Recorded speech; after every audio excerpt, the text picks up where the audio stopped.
গল্পের শুরুতে দেখা যাচ্ছে যে কমলিনী গান চালিয়ে ঘরে একা একা শুনছিল। তো নতুন যায় গিয়ে কমলিনীকে জিজ্ঞেস করে যে গান শুনছো। তখন কমলিনী বলছে ওই চলছিল। তো নতুন এবার জিজ্ঞেস করে যে তোমার কি হয়েছে, মনটা খারাপ কেন, দেখে খুব টায়ার্ড লাগছে, শরীরটা কি খারাপ নাকি? কমলিনী তখন হেসে বলে যে না না ঠিকই আছে। তো নতুন তো বুঝতে পারে যে কমলিনী সত্যিটা বলছে না, তাই বলে যে তুমি আমাকে আগের মতো আর মন খুলে কথা বলো না। কমলিনী তো একটু রেগে রেগে কথা বলছে, নতুন বুঝতেই পারে। তো নতুন তখন কমলিনীকে সামনে দিকে জড়িয়ে ধরে জড়িয়ে ধরে জানায় যে আমি তোমাকে নিজের থেকেও বেশি ভালোবাসি কমলিনী, খুবই ভালোবাসি। কমলিনী তখন বলছে যে এই কথাটা বারবার বলে তো কোনো প্রয়োজন নেই, কেউ যখন কাউকে ভালোবাসে সে অপর মানুষটা বুঝতেই পারে।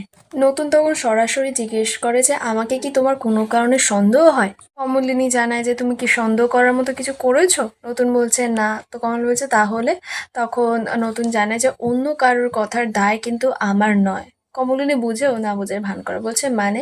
ভোর জানায় যে ওই ভোর বলে মেয়েটি। কারণ ভোর যে কথাগুলো বলে সেগুলো ছেলে মানুষের মতো বলে ফেলে। তো কমলিনী তখন জানায় যে না, তো ও তো একেবারে স্পষ্ট জানায় ও যে ছেলে মানুষ, সেটাও না যথেষ্ট বড় হয়েছে। নতুন তখন জানায় যে হঠাৎ করে ও চা খাওয়ার ব্যাপারটাকে এমন ভাবে ও বললো সবার সামনে, যেতে আমি ওখানে লজ্জায় পড়ে গেছিলাম। কমলিনী তখন বলছে তুমি যে চা খাও সেটা তো আমি জানতামই না, আমি তোমাকে বাড়িতে অনেকবারই বলেছিলাম চা খাওয়ার কথা, তুমি কি বললে যে চা খেলে তোমার ঠিক জমে না, ভালো লাগে না, তাই তুমি খাও না। কিন্তু এদিকে বাইরের লোকেরা অন্যভাবে তোমাকে চেনে, বাড়িতে আমি আর একভাবে চিনি। তখন নতুন বলছে যে আসলে কোনো কিছুর কথা বলার সময় একটু চাটা হলে বেশ গল্পটা ভালো জমে।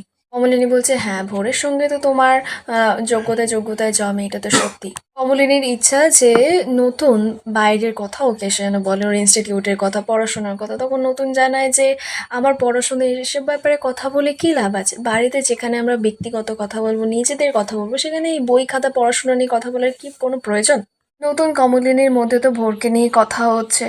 তো এবার নতুন বলছে যে ভোর একজন আনম্যাচিওর মেয়ে, তো ও যখন তখন যা তা কথা বলে দেয়, ওর কথা ধরো না। কিন্তু তোমার কি আমাকে কোনোভাবে বিশ্বাস করতে অসুবিধা হচ্ছে, বিশ্বাসটা কি ভেঙে গেছে? কমলিনী বলছে তোমাকে আমি বিশ্বাস করি না, এটা কখনো হতেই পারে না, কোনোদিন আসবেও না এরকম। নতুন তখন জানায় যে তাহলে তুমি বারবার করে ভোরকে নিয়ে কথাগুলো কেন বলো বলো তো? বাইরের লোকের কথাগুলোতে কমলিনী এত বিশ্বাস করে, তাই নতুন বলছে বাইরের লোকের কথায় কান দেবে না, কারণ কমলিনীর মর্যাদা নতুনের কাছে অনেক বেশি। নতুনের একটাই আফসোস, সে কমলিনী যেতে চাইছে না ওর ওই সেমিনারটাতে। কমলিনী গেলে ওর খুবই ভালো লাগবে, হলেই ও যাবে। কমলিনী তখন জানায় যে মিঠিকে ছাড়া যাবে কি করে, মিঠি তো যেতে চাইছে না। তো নতুন বলছে হ্যাঁ, আমারও তো সেই একই কথা, যেখানে আমরা যাব মিঠির জন্য, মিঠি যদি না যায় তাহলে তো যাওয়ার কোনো প্রশ্নই ওঠে না। কমলিনী তো মনে হয় যে নতুনের উপর হয়তো অনেক দায় চাপিয়ে দিয়েছে। তো নতুনের কথাটা শুনে খুব খারাপ লাগে, কমলিনীকে জানায় যে তুমি কোথায় দায় চাপিয়ে দিয়েছো, দায় তো ও নিজে নিতে চেয়েছে, ও নিজে নিয়েছে এই সব কিছুর ভার, তাই ওর কোনো দোষ নেই। আর নতুনের ভালোই লাগে সব। কমলিনী তখন বলছে আচ্ছা ঠিক আছে, এসব কথা হয়েছে, সবে চলো। নতুন তো আবারও কমলিনীকে কাছে টেনে জড়িয়ে ধরে আর বলে যে আমার তোমাকে ছাড়তে ইচ্ছা করে না, জানো তো। কমলিনী নতুন তো বেশ সুন্দর, একটু মিষ্টি মিষ্টি প্রেমের গল্প করছে, হঠাৎ করেই মিঠি আর কৃষাণু নিয়ে কথা ওঠে যে কমলিনী কি করবে। মাঝে মধ্যে মিঠিকে গিয়ে ওর বলতে ইচ্ছা করে যে কৃষাণু তো তোকে তো এত ভালোবাসে, নিজের ভুলটা বারবার করে স্বীকার করছে, ফিরে যেতে বলতে চায়। কিন্তু আবার যদি মিঠি মনে করে যে মিঠি ওদের উপরে বোঝা হয়ে দাঁড়িয়েছে, এদিকে তো ঠিক যে কৃষাণু এভাবে অপমান করেছে, কিন্তু কি করবে বুঝতে পারে না। কৃষাণু খুব ভালোবাসে, সেটা ওরা বুঝতে পারে। নতুন তখন বোঝায় যে মাঝে মধ্যে শুধুমাত্র ভালোবাসলেই হয় না, সবসময় সম্পর্কটাকে আগলে রাখতে হয়, সম্মান করতে শিখতে হয়। আমি যেমন তোমাকে এতটা সম্মান করি, কোনো কিছু বাইরের এ থেকে আমি তোমাকে এতটা আগলে রাখি। এসব বলে কমলিনীকে বোঝাতে বোঝাতে হঠাৎ করে নতুন বলছে যে আমার মনে হয় তোমার বোধহয় কিছু একটাতে বাধা হয়, যাতে তুমি পুরোপুরিভাবে আমার কাছে আসতে পারো না। তখন কমলিনী জানে যে ও চেষ্টা করে, কিন্তু মাঝে মধ্যে এমন কিছুর কথা মাথায় আসে যে কারণে নতুনকে পুরোপুরি সঁপে দিতে পারে না।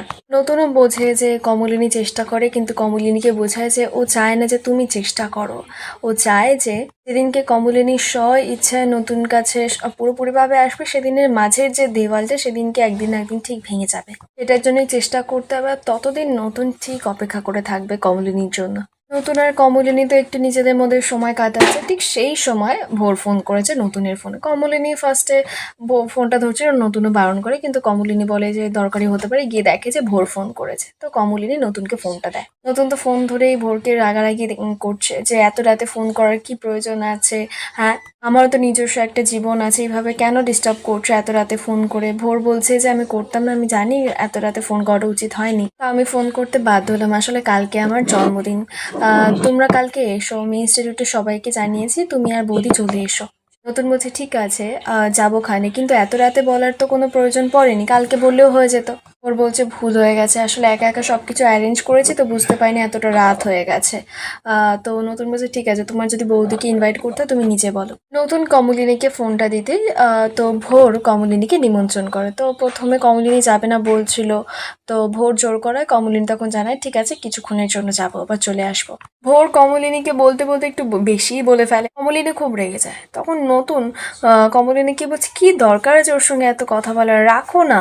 ভোর শুনে বলছে দেখেছো তো এখন নতুন দাকেও নিজের সম্পর্ক ঠিক রাখার জন্য কত কি না করতে হচ্ছে। সম্পূর্ণ রিভিউটা আপনাদের কেমন লাগলো অবশ্যই কমেন্টে জানাবেন।